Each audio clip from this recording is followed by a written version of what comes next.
Okay, so start करते हैं हम लोग मैग्नेटिज्म एंड मैटर।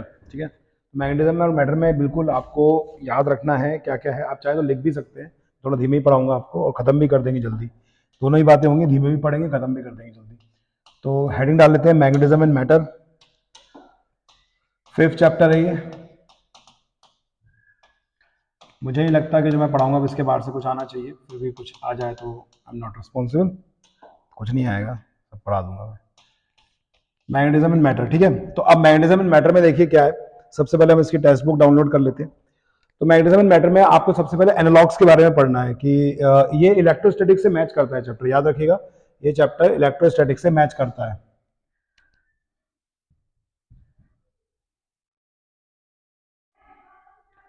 ये पूरा चैप्टर जो है ना इलेक्ट्रोस्टैटिक से मैच करता है।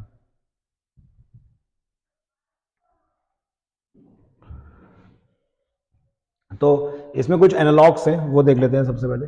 देखो, तो हम लोग जैसे इलेक्ट्रोस्टैटिक्स में क्या इसका एनालॉग है, बिल्कुल उसको हम लोग देख लेते हैं। इलेक्ट्रोस्टैटिक्स से क्या मैच कर रहा है मैग्नेटोस्टैटिक्स। जैसे हम इलेक्ट्रोस्टैटिक्स में चार्ज के बारे में बात करते हैं, यहाँ पे हम लोग चार्ज नहीं पोल्स के बारे में बात करते हैं। जैसे चार्ज की अपनी स्ट्रेंथ होती है, कितनी चार्ज की प्रॉपर्टी होगी कि कूलाम में मेजर करते हैं। तो यहाँ पे चार्ज नहीं होता है, यहाँ पे क्या होता है, पोल स्ट्रेंथ होती है।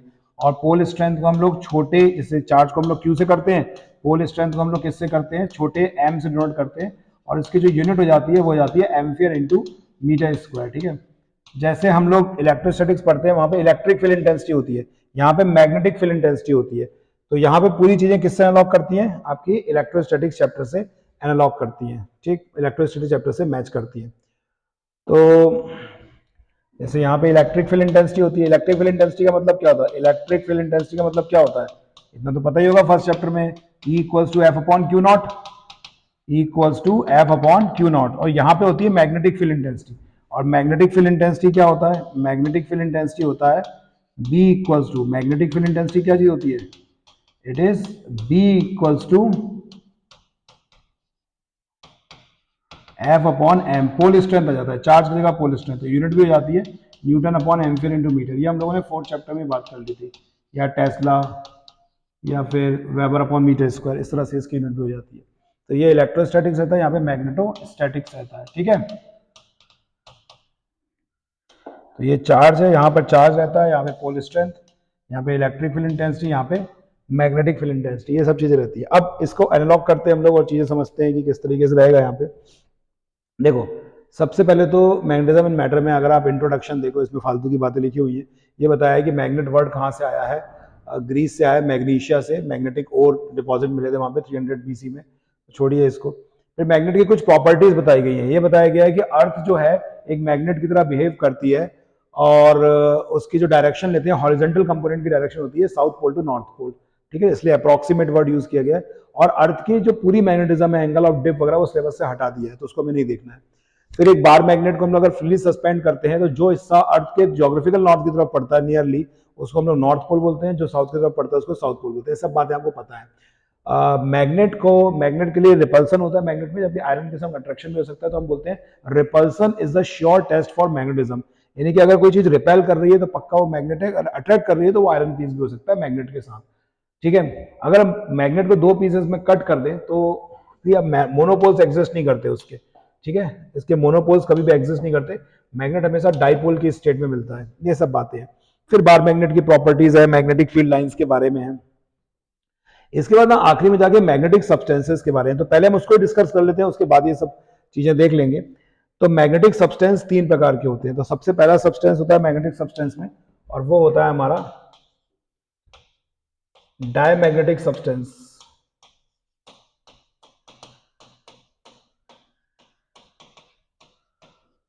दूसरा होता है हमारा पैरामैग्नेटिक सब्सटेंस, और तीसरा होता है हमारा फेरोमैग्नेटिक सब्सटेंस। डिफॉल्ट डर है ना, इसे याद कर लें आप। डायमैग्नेटिक सब्सटेंस रिपेल करते हैं एक्सटर्नल मैग्नेटिक फील्ड को। फिर पैरामैग्नेटिक सब्सटेंस होता है, और तीसरा होता है हमारा फेरोमैग्नेटिक सब्सटेंस। 3 प्रकार के सब्सटेंस होते हैं, एक एक करके बारे में इनके बारे में देखते हैं। ठीक है, तो डायमैग्नेटिज्म कैसे मिलता है हमें, तो उसके बारे में हम देखते हैं, डायमैग्नेटिज्म के बारे में समझते हैं। देखो, तो 3 प्रकार के मैग्नेटिक सब्सटेंस है, तो हम लोग पहले देख रहे हैं डायमैग्नेटिज्म के बारे में। थोड़ा ये बाद में दिया हुआ है बुक में।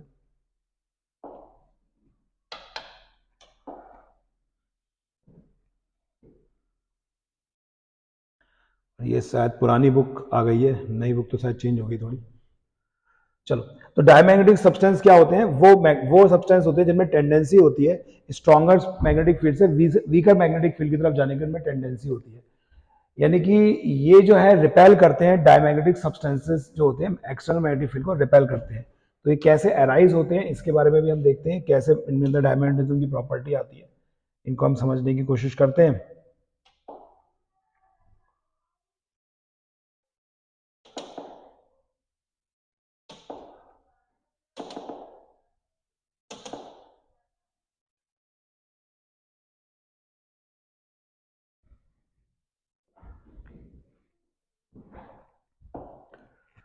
चलिए, ये मैंने एसएल अरोड़ा से लिया है, इसको देखें जरा ध्यान से।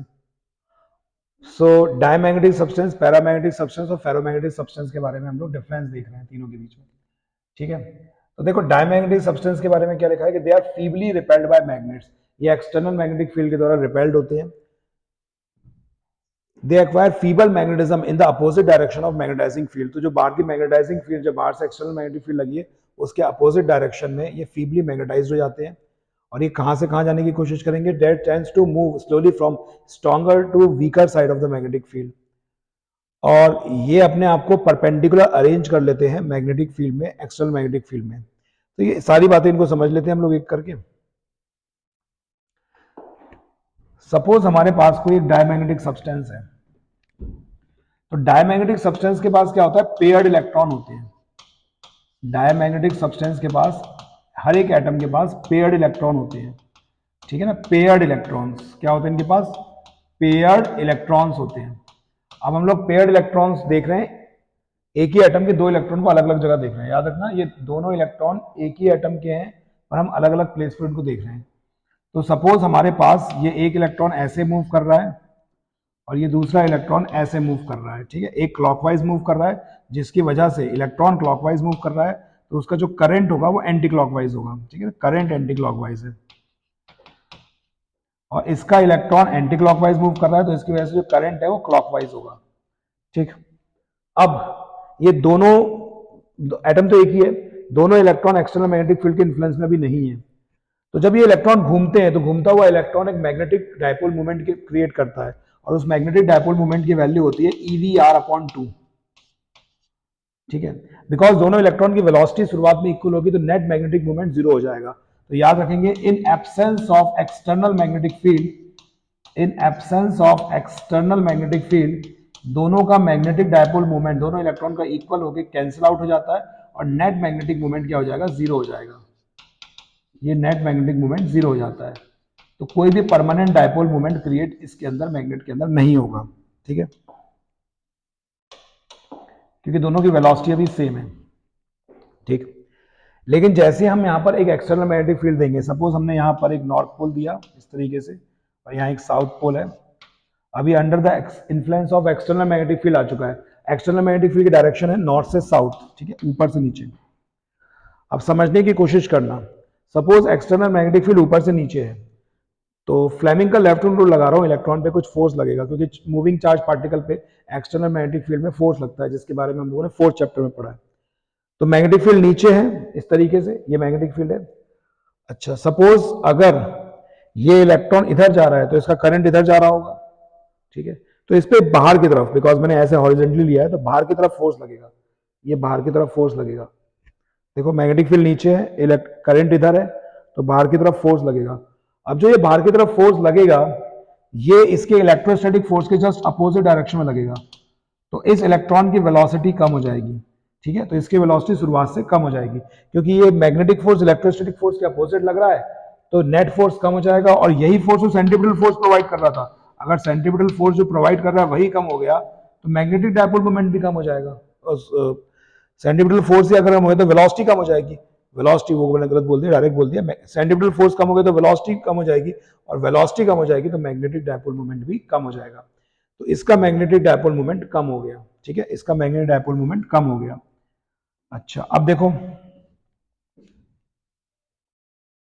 आपको मैं फिर से बता देता हूं। नॉर्थ से साउथ फोर्स लग रहा है ऊपर से नीचे। अब नॉर्थ से साउथ लग रहा है फोर्स, और ये जा इधर रहा है एंटी क्लॉकवाइज, ऐसे मूव कर रहा है। ऊपर से अगर हम देख रहे हैं तो ये एंटी क्लॉकवाइज है इसमें करंट, ठीक है। मैग्नेटिक फील्ड कैसी, ऊपर से नीचे। फोर्स मैंने उल्टा ले लिया था इसलिए मैंने दोबारा चेक किया, तो ये अंदर की तरफ लग रहा है फोर्स, सॉरी अंदर की तरफ लग रहा है। फ्लेमिंग लेफ्ट हैंड रूल मैंने उल्टा ले लिया था। तो नेट फोर्स बढ़ जाएगा, और नेट फोर्स बढ़ जाएगा तो नेट वेलोसिटी बढ़ जाएगी, नेट मैग्नेटिक मूवमेंट इसका बढ़ जाएगा, ठीक है। देखो इस तरह से घूम रहा है, इलेक्ट्रॉन इधर घूम रहा है, करंट इधर आ जाएगा, गिरा करंट। मैग्नेटिक फील्ड ऊपर से नीचे है, फोर्स ऐसे अंदर की तरफ लगेगा। इसमें जस्ट उल्टा अपोजिट आप करके देख लेना, फोर्स अपोजिट डायरेक्शन में लगेगा, मतलब दोनों में फोर्स अपोजिट डायरेक्शन में लग रहा है। मैं थोड़ा स्पीड में करने की कोशिश कर रहा था इसलिए गलती हो रही है, क्योंकि कल पेपर है तुम लोगों का। अब यहां पर आप देखो नेट फोर्स बढ़ रहा है, नेट वेलोसिटी बढ़ेगी, नेट डायपोल मोमेंट बढ़ेगा। यहां पे नेट फोर्स कम हो रहा है, नेट वेलोसिटी कम होगी, नेट डायपोल मोमेंट भी कम हो जाएगा। तो यहां पर नेट डायपोल मोमेंट हो जाएगा m1, और यहां पे नेट डायपोल मोमेंट है m2। लेकिन इस बार वो जीरो नहीं होगा, क्योंकि ये इस बार कैंसिल आउट नहीं होगा, क्योंकि m1 इस बार m2 से बड़ा है।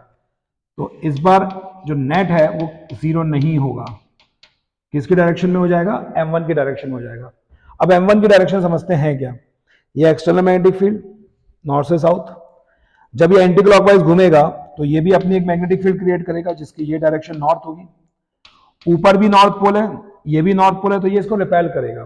तो बस यही यही लिखते हैं हम लोग, डायमैग्नेटिक सब्सटेंस थोड़ा बहुत रिपेल करते हैं किसको, एक्सटर्नल मैग्नेटिक फील्ड को। एक्सटर्नल मैग्नेटिक फील्ड से वो ऐसे weaker side of magnetic field जाने की कोशिश करते हैं, क्योंकि उनमें रिपल्सन की प्रॉपर्टी होती है because of the paired electrons, ठीक है। पेयर्ड इलेक्ट्रॉन्स की वजह से उनमें रिपल्सन की प्रॉपर्टी होती है, ठीक है।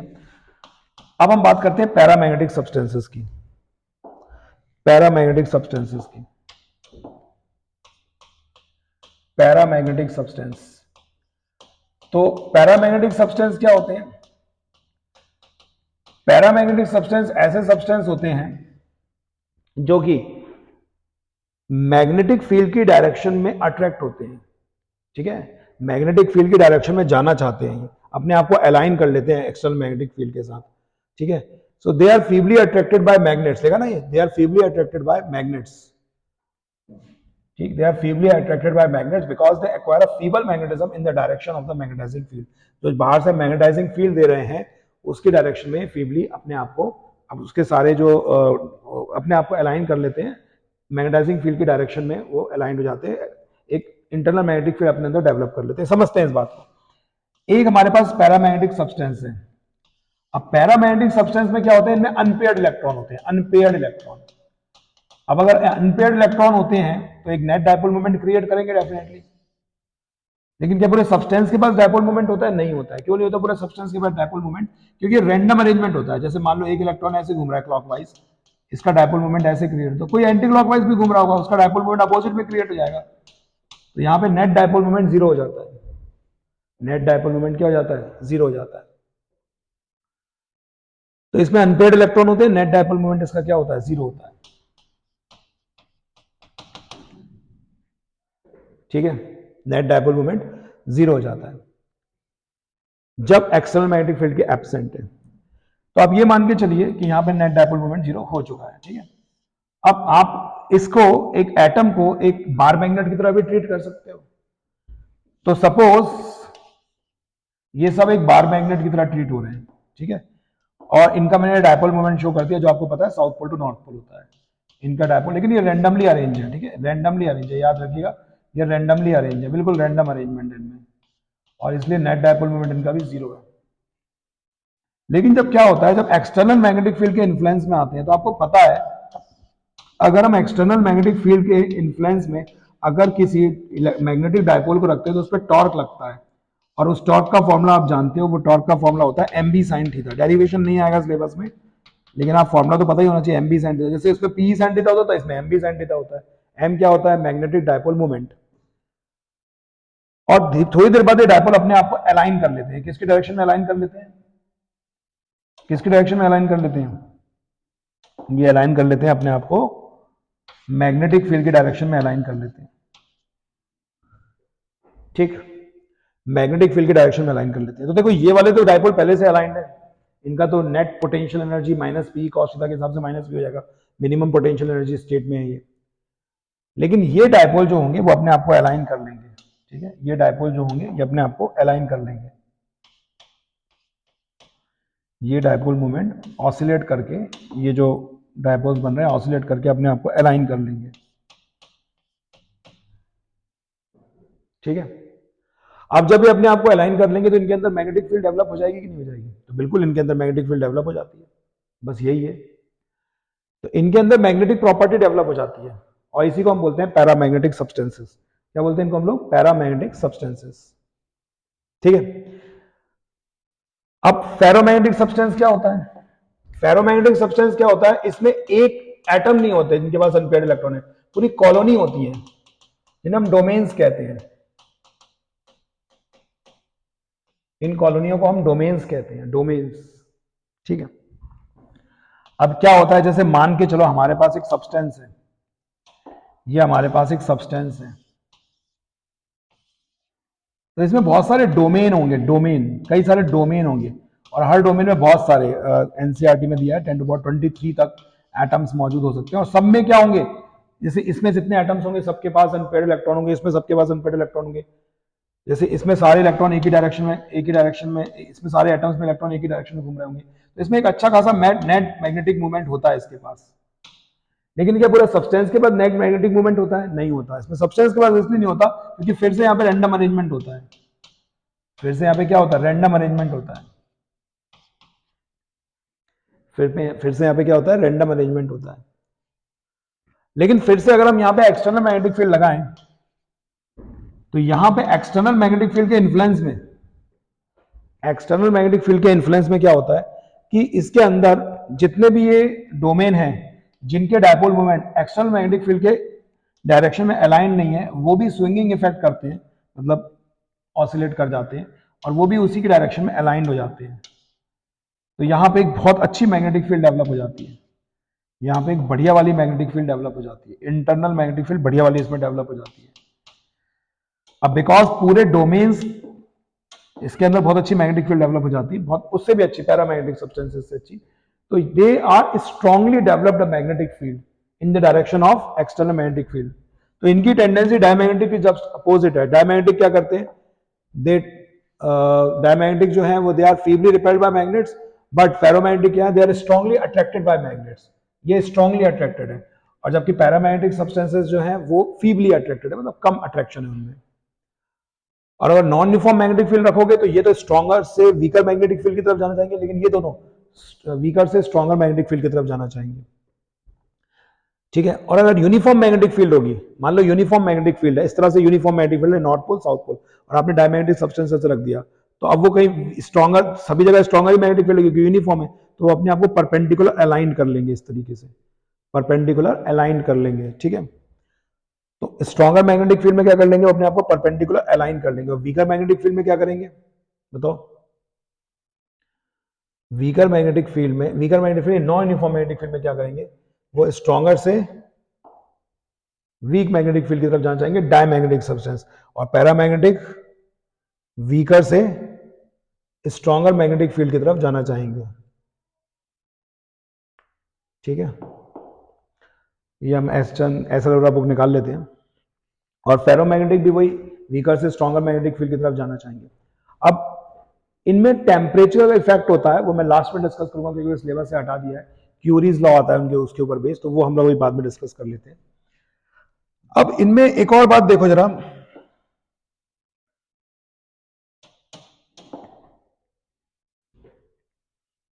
इनमें कुछ टर्म्स यूज करते हैं हम लोग, टर्म्स, उनके बारे में हम लोग देखते हैं। तो इसमें कुछ टर्म्स हैं, उनके बारे में भी हम लोग देखते हैं। वो ओपन ही हो गई तो इसी में से देख लेते हैं।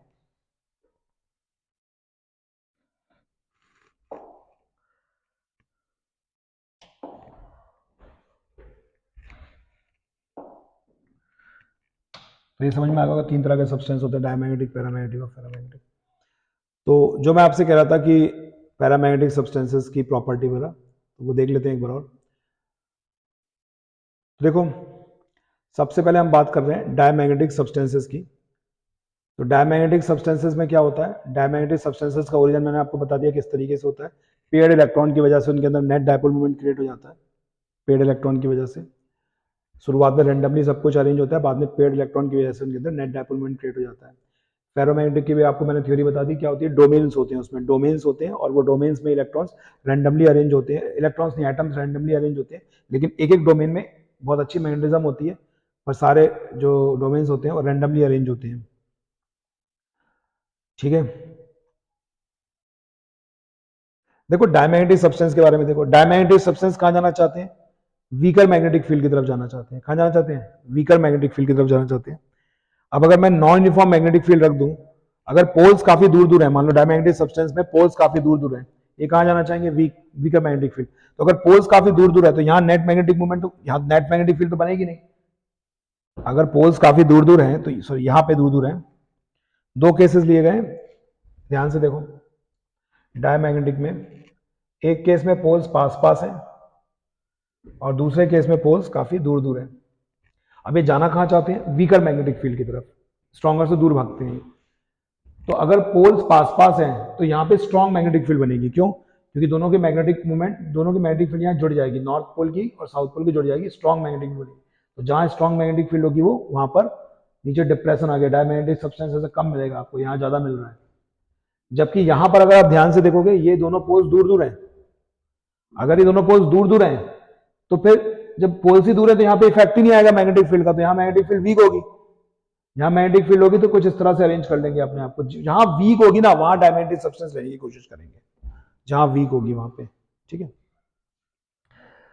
तो ये अपने आप को ऐसे परपेंडिकुलर अलाइन कर लेंगे ना, डायमैग्नेटिक रॉड्स जो है यूनिफॉर्म मैग्नेटिक फील्ड में अपने आप को परपेंडिकुलर अलाइन कर लेंगे।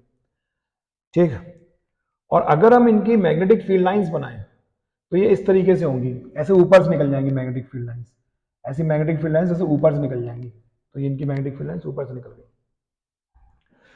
पैरामैग्नेटिक सब्सटेंस के बारे में अगर हम बात करें, पैरामैग्नेटिक सब्सटेंस, तो पैरामैग्नेटिक सब्सटेंस में फील्ड लाइंस कैसी होंगी देखते जरा हम लोग।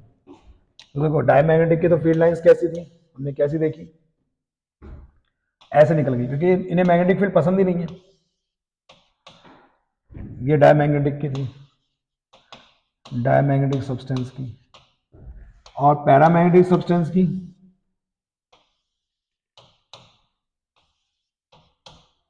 पैरा की कैसी होंगी, इस तरीके से, और फेरो की कैसे होंगी,